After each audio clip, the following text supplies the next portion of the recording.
Welcome back to Power Pivot Table version 1.0.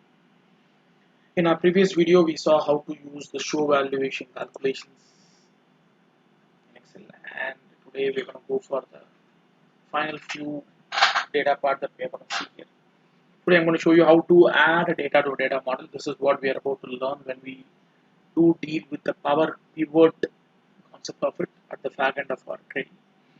So, in this particular video, we'll be learning two simple logics and how we're going to work with the data model in Excel when we create a pivot table. For example, if I want to create a pivot table right now, so I'm going to create a pivot table with a data model in here. Now I want to know how many products do I deal with, or how many sales slips do I have, or I want to know how many regions am I selling my products here. So to do this, what we normally do is we will try to get the list here. We will, in a normal frontier, we will either use a remove duplicate function or advanced filter functionality, or the latest dimension that we have here in Office 365 that is called unique functionality, which allows you to get the unique value of the list. So for example, if I want to get the list here, so I'm going to just say equals unique, and then I can just choose the whole region here and give an enter.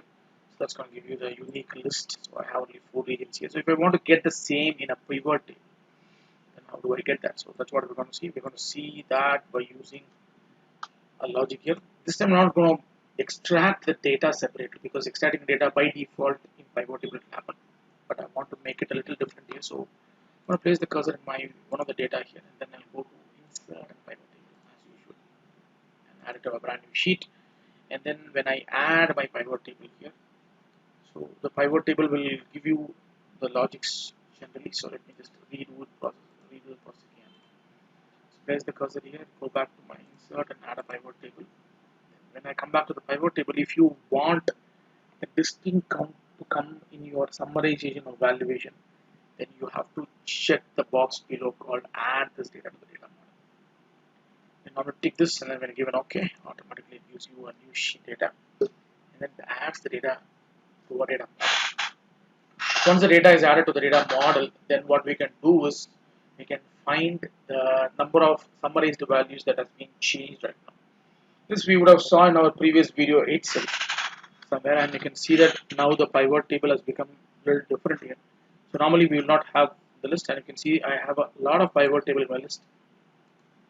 This is I have active pivot table and I have all pivot tables. So if I have more than one pivot table in the sheet, it's going to show us all of them and also the active point. So normally when I drag this region to my list, it's going to give you the count here.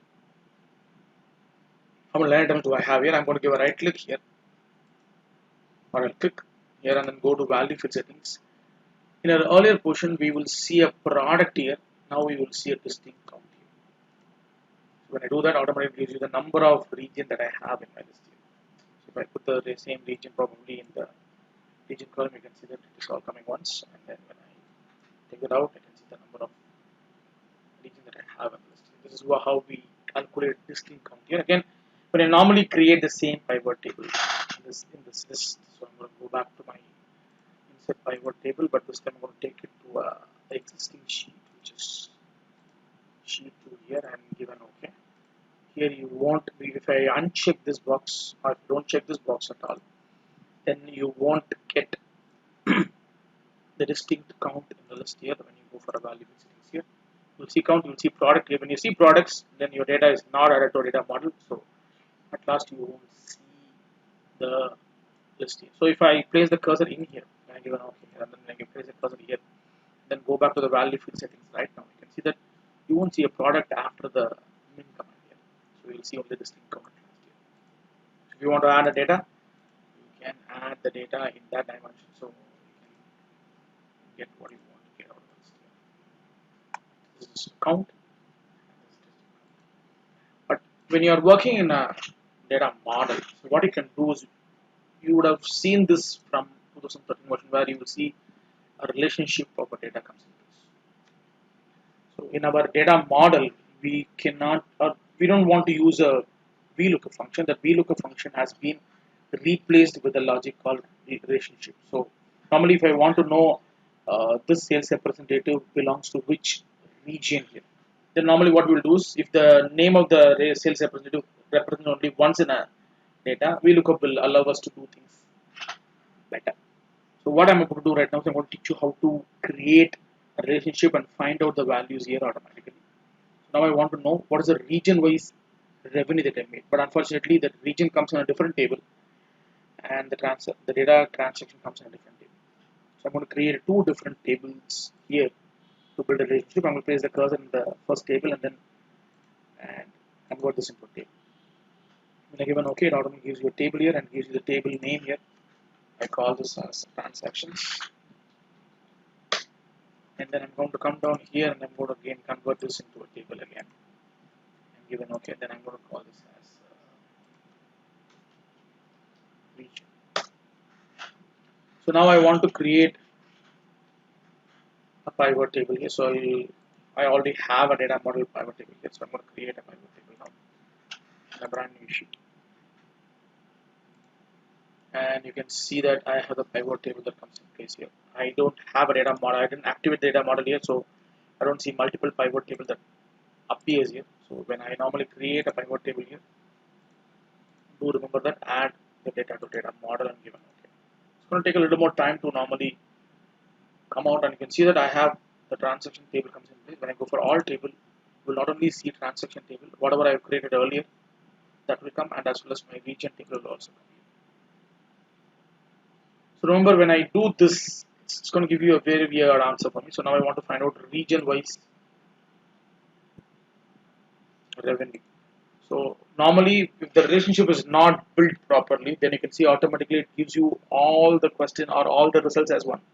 And you can see on the right hand side, choose the field to add a report, and it says that you need a relationship to create this point. You can either, if the data are available in both the dimensions, so I can say auto detect the list here. So it's going to detect the list here. And says that it has a relationship already done here, and it has one relationship created here. When I do create a relationship here, automatically you can see that the data changes for each and every region automatically. This you can do in some other way also by going to a relationship value. Then you can just say create a new one, and you can choose the table here. So I'm going to choose the transaction table here. In the transaction table, I want to bring the data, and then again I can bring the region. In the transaction table, what I want to do right now is I want to bring the sales rep, and the region table again I want to connect that using a sales rep. So automatically you can see that we already have a relationship already, so that's why it's not giving you. Actually, we cannot create the same relationship multiple times here. So you can delete that and you can get the data done. So this is how we build two different tables and get our list done here. So with this, we have covered almost all of 57 topics that I promised for us. And what I'm about to do right now is I'm going to cover 3 more topics for us. One is Power Query and Power Pivot, and I'll put them all in one video and show you how effective it's going to be. I'll show you the variants when I do deal with such a data. Hope you guys thoroughly enjoyed my video tutorials on the pivot table here. Hope you guys will use this tutorial to a better point again. So I have one more video to cover. Once you finish that, we complete our program.